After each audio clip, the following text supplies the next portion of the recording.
Murali, you've been pioneering a new field called social neuroscience. Now, in my day, when I was involved in neuroscience, that almost sounds like a contradiction in terms. It sounds like a pop psychology kind of thing. Oh, very well said. The first thing is I don't want to take credit for pioneering the field. There have been many, many social psychologists who were pioneers going back 30, 40 years. I'm one of several neuroscientists interested in the field because if we can understand the social aspects of our brain better, that will help us become better citizens of the world, because I think people are attracted to how does the brain work. And once we can explain how do we make friends, what happens in your brain when you're sort of generous versus when you're stingy, that kind of gives people a reason to be generous. So I think we can use neuroscience as a tool to improve the world. Now, it's very important not to assume that the brain is what is causing you to be generous or causing you to be stingy, and that you were born with a generous brain or a stingy brain. That's not the fact at all. We can all be generous, and we can change our brains using our mind. So that's the first. The second is, yes, there is a certain element of pop psychology to it. People seem to be adding neuro as a prefix to everything. Right. I haven't seen neuro television, but I'm sure that's coming. Yeah, but let's understand what you just said. You said the mind can change the brain. Correct. Well, most neuroscientists would say that's a meaningless statement because the mind is the brain. Well, this has been the big dilemma and the big sort of debate, if you will, between neuroscientists and people sort of who are, I don't want to say a little bit more evolved, but something like the equivalent of it. The reality is there's some evidence both sides. There's some evidence that the brain causes some aspects of our experiences. It's very simple. You have a lesion in the brain, it changes some aspects of how we feel. You have a lesion in the brain, you can cause people to have psychotic delusions. You have a stroke in a certain part of the brain, it can impact our ability to even recognize faces or recognize emotions. So yes, neuroscientists use that to say that is proof that the brain is in fact creating the mind. Maybe we don't understand the full picture, but as our tools get better in 20 years from now, we'll be able to tell you exactly how the brain is creating the mind. But on the other hand, until we have that evidence, you can't make the case that the brain is creating the mind, because we have made so many mistakes over the last 300 years, it's not even funny. People first thought the mind was created by bad blood. Then the next century, people thought the heart was where the mind resided.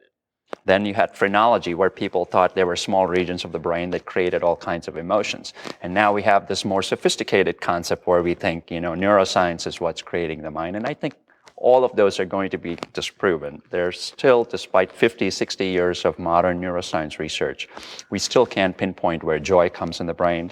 When you hug somebody, we have no idea where love resides in the brain. We have no idea where a lot of our experiences reside in the brain, and how we internalize, how we think about you, how we think about myself. We have no clue where all these things reside in the brain. So you cannot make a case that the brain creates the mind. So, given that, yes, and I'll give that to you, therefore, what is the linkage between individual consciousness and a spirituality that would be an individual spirituality or a social spirituality? So, from a neuroscience point of view, there are many circuits in the brain that appear to be somewhat related to the way we socialize with other people. There are also some circuits in the brain that appear to be related to spirituality. For example, patients with a condition called temporal lobe epilepsy, which have irritation and seizures originating in a small area of the brain, beneath your ears, they seem to be hyper-religious. A scientist about 20 years ago invented an electromagnetic helmet that he claimed you stimulate that helmet and it can make people have religious experiences. And a later study somewhat kind of cast some doubt on that, and no one has ever replicated that. If it were true, it would be the best-selling helmet on the planet, and so no one has replicated that. Yeah. There appears to be some regions in the brain where you can stimulate, and people get something resembling an out-of-body experience. Some people do report sort of a spiritual experience, but I don't think that is evidence by itself. that the brain has a God center or a spiritual center. All it's saying is that there are circuits in the brain that can facilitate a religious experience. So it's like a car. There are circuits in the car that can facilitate you to drive and have a beautiful cruise. But I think ultimately spirituality comes from the mind. It doesn't come from the brain. What can you learn about the relationship between consciousness and spirituality from some of the traditional Indian practices like yoga? Correct. So I'll give you one example. Yoga practitioners in general, after, say, 6 months of yoga practice, you see very profound changes in their spiritual beliefs, in their compassion, in their generosity, and how they view individual versus the collective benefits. So a classic social psychology experiment that is done sometimes to test this is where they show a picture, and the picture has one person in the foreground with a happy face, and it has 5 people in the background who have very unhappy faces. When they show this picture to people, they ask them to rate the person in the foreground as to how happy they are. A very individualistic person will rate that person as very happy, ignoring the sad faces in the background. And what studies have shown that after yoga, you tend to take into account the sad faces in the background, and you tend to rate this person in the foreground as being less happy. Again, suggesting that the collective wellness is affected by yoga. How it does it, through what circuits in the brain, I think we're still in the infancy. There's some studies suggesting that perhaps the amygdala is a small center in the brain that's related to friendships, it's related to sort of fear, happiness. The size of the amygdala has been linked to the size of our social networks, for example. Again, it's not a cause and effect relationship. We don't know. It may be a correlation. So one example, maybe if yoga were to change the circuitry within that system, could it somehow change the way we view others? Maybe instead of viewing faces as fearful, now we view them as friendly.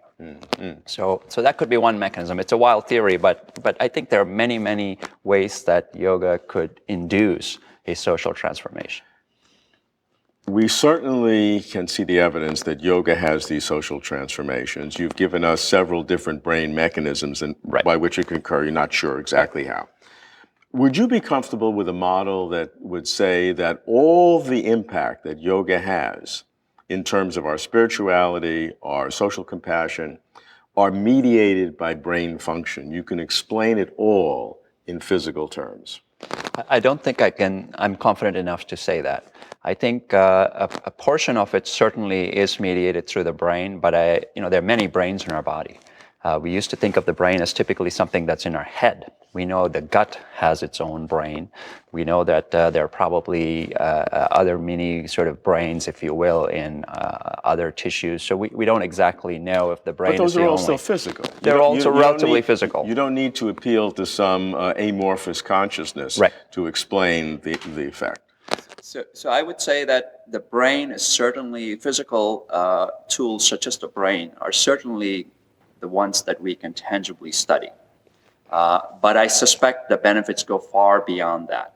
And we haven't found ways to study it and prove it. So then it becomes a matter of belief. Right. And I do believe that the evidence goes far beyond what we can ever measure. Because when you look at the effects that yoga has on their whole outlook towards life, those changes cannot just merely be experienced by what we can measure today. Maybe there are other things we can measure 50 years from now that might explain it, but right now we cannot.